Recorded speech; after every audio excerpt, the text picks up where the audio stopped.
Hey everyone, this is Matt with 4x4 Ranch, and we are here in Moab, Utah at the Bronco Safari. We just thought we'd give you a little update. We brought our Raptor down here and we thought we'd tell you guys what's been happening. So day one, so this is the end of day two. Day one, we decided to take our Raptor on the top of the world run. It was a great drive. It was our first time really off-roading with our new Raptor, and we thought we'd test it out. Really happy with how it worked. The extra suspension travel was great. The shocks worked really well, especially on the rough ground. There's a lot of rough spots on that trail and the shocks really absorbed that well. I was a little bit concerned about the tires because we still have the factory BFG ATs on there. I wasn't sure they were going to work super awesome, but as it turns out, they did really well. The slick rock here isn't all that slick, but they really did a better job than I thought they would grabbing that. So we cruised our way up the trail. We got the picture on the top of the world, which is fantastic. We had a bunch of other Broncos with us, everything from lots of 6th gen Broncos, early Broncos, and a lot of stuff in between. A really great assortment of Broncos. Fun. Turned around, came back down the trail, and coming down was actually more challenging than I thought it'd be, because as you're going over the obstacles down, it's really hard to see what you're going to go driving onto. So it's a little more difficult to hit the right lines. But we went down, scraped a couple times, but really got a good trip down. Got to almost the bottom of the trail, and our Bronco died.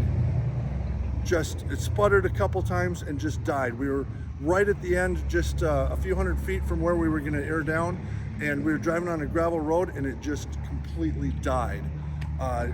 Trying to start it again, it cranked, no start, like it was out of gas. We let it sit there and cool down.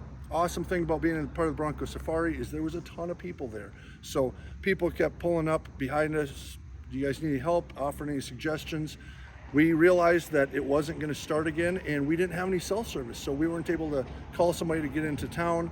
So we grabbed a rope, and I had multiple people, which I'm so thankful for, offer to pull me in. Nick, our trail lead, actually pulled me down the road, and we went to a business that was about probably 10 miles down the road that had cell phone service at that location. So we stopped there. When we got there, Richard, the president of the Utah Bronco Club, who organized this event, was actually there waiting for us. He knew we were heading that direction, and he had called and gotten a trailer coming. So we actually were able to put our Bronco Raptor with only 3,800 miles on it, onto a trailer, tuck our tail between our legs, and bring it back into town. We dropped it off at the Ford dealership in Moab. Actually has a Ford dealership. That was pretty convenient. We dropped it off there late last night, and then we thought we'd give them a call this morning. So call them this morning. The first thing they tell us is, boy, we've got a really booked schedule. We've only got 2 techs and we've got a lot going on, so we aren't sure if we're gonna be able to look at it today. Got me a little nervous there, so we waited, and we actually stopped by about 1:30 in the afternoon to get some stuff out of the Bronco that we hadn't left or hadn't taken, because we really weren't planning on not being without it. And they'd actually just pulled it in, so they were able to get it in the same day. They did a bunch of testing. Now, as it turns out, we'd tried starting the Bronco many times when it died. We tried starting it when we were putting it on the trailer. We tried starting when we took it off the trailer. Always crank, no start. They come out the next day, starts right up. So they pull it into the shop. The check engine light was on. They pulled the codes. They did all the pinout tests on it that Ford wants you to do to find out exactly what happened. And as it turns out, that it's got a bad high pressure fuel sensor. So the fuel sensor on the rail for the high pressure fuel line is bad. So we actually had to, we're gonna need to replace that. It started working again, but we can't replace it right now because it's a special order part and there is no ETA where we're gonna get them. So we're done, unfortunately, taking the trails, because we aren't gonna go drive out in the back roads and get stuck and not be able to get back out. And we're gonna have a little bit of a tense drive back home, because we've got about a 900-mile drive home to get back to North Dakota.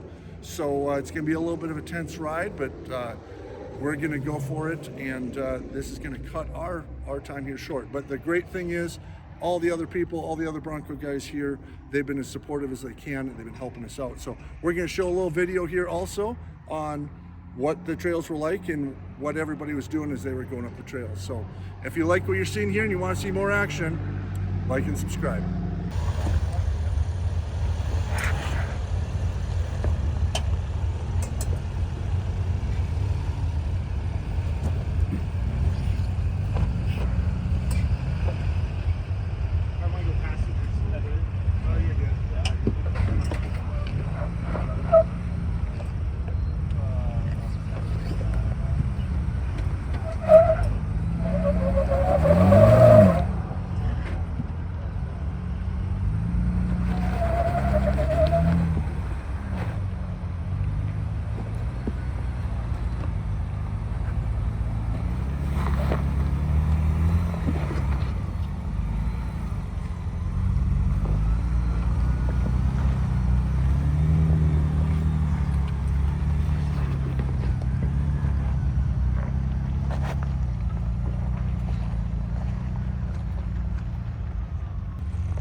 of